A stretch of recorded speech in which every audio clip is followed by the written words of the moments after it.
Gamemaker, how to make a gun overheat, cool down, and then fire again and overheat, etc., etc. This video will probably have two parts because we're going to add quite a bit to it. Right now, this is my gun. This is the program that's set up. I just hold down the left mouse.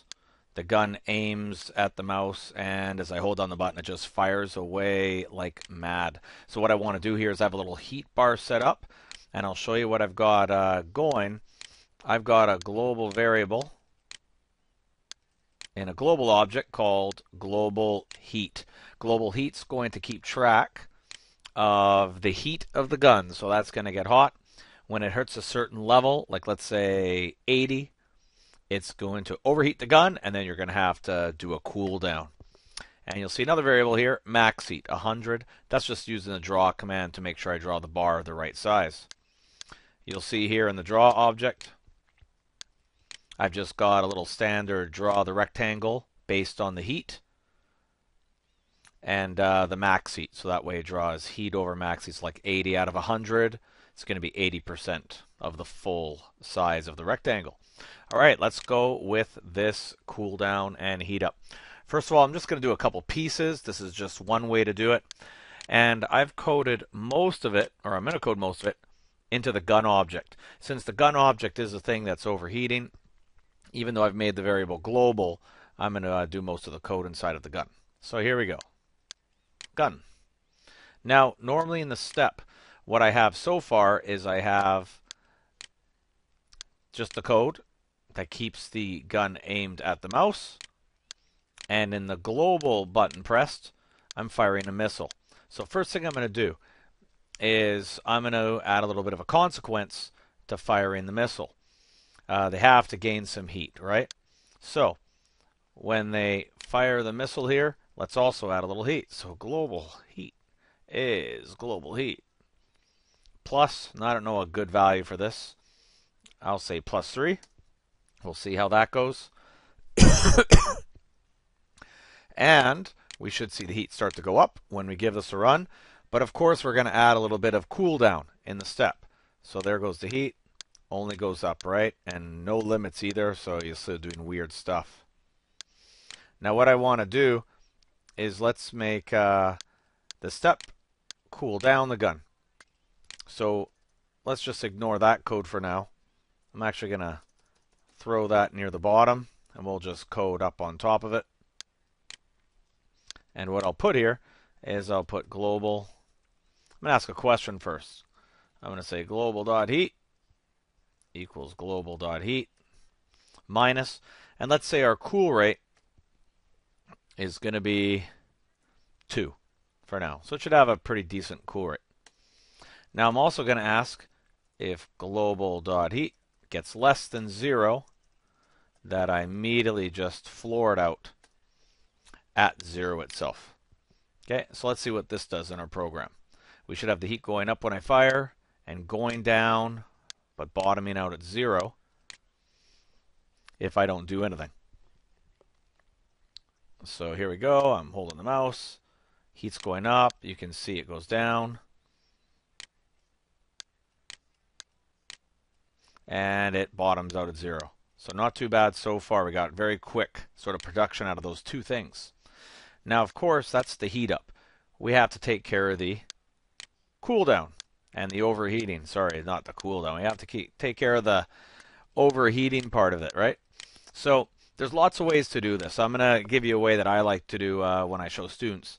And it's giving the gun states. So in the create method of the gun, what I'm going to do is I'm going to create this variable called state.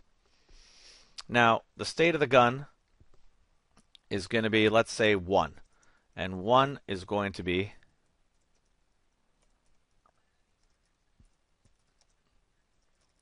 normal firing mode. 2 is going to be overheated mode, where I can't fire at all. Okay, so that's a pretty good one there. So I start my state at 1, normal firing mode.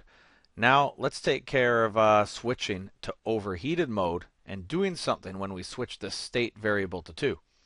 So every time I fire, it's possible I've overheated the gun. Now, I don't care what. Let's just choose 80 as being our overheating. Or you know what? Yeah, 80 is pretty good. So here we go. I'm going to ask here. I'm going to say if, check for overheat. If global heat has gone greater or equal to 80, I'm going to change the state of the gun to 2. And 2 is going to be a nice little variable that just tells me that, yeah, this gun's in a state of overheating right now, and that's not necessarily a good thing. I shouldn't be allowed to fire anymore. So we're not going to see anything happen now because all I'm doing is just changing the state to 2. But let's throw this into this page of code here and make sure that if they're in an overheated state, that they can't fire. So I'm going to do a little if check here. If the state of the gun is 1, then I'm allowed to make a missile, fire it off, increase the heat, and check for overheating. And let's close that if statement off down here. So you'll see how this will work now. As soon as I go over 80 heat, as soon as I go over 80 or equal 80, my state goes to 2. This if statement isn't going to let me fire again. So this is a key part about states, right? They can determine what gets to be done when an event like the spacebar is pressed. So let's give this a go and see if going over 80 makes a difference. So I know I'm getting close. 80's a certain, getting close. And there I am. I wasn't allowed to fire anymore. I plummeted back down. So let's go back here now. So far, so good. But what we're probably wanting to do now is to get this gun back online, right? After you wait a certain amount.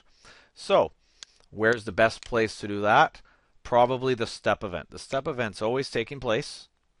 And since it's always taking place, what I can do is I can ask if the heat and the state have gone to good levels. So let's go back to step. That was my standard cooldown. Okay, it was heat minus 2. Now I'm going to throw a neat effect here, but I'm going to say if my state is 2, which is overheated, and the global heat variable has gone less than or equal to 0, then my state goes back to 1 again. So this is the big price to pay, right? If for some reason you've got your state to 2, overheated, the step event's eventually going to check and go, hey, you're in state 2, and you've waited long enough for your global heat to go all the way back down to 0. Now you can go back to state 1 again, and you'll be able to fire. So that's like turning it on after a cooldown. Let's see how this goes.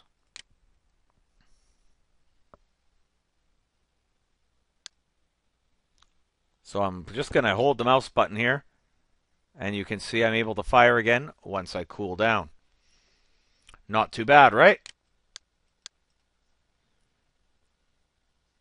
Now, let's make this a little bit better. I mean, that is the basics, but let's throw a little bit extra here to make this good.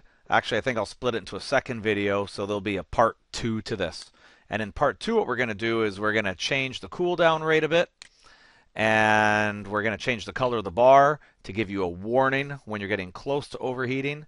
And when you're cooling down, we'll change the color of the bar and actually make the cooldown much more of a penalty, so the bar goes down slowly down to 0. Okay, so that'll be in the part 2. That's probably enough to get some of you beginners, going on that. Thanks for watching. Check out part 2.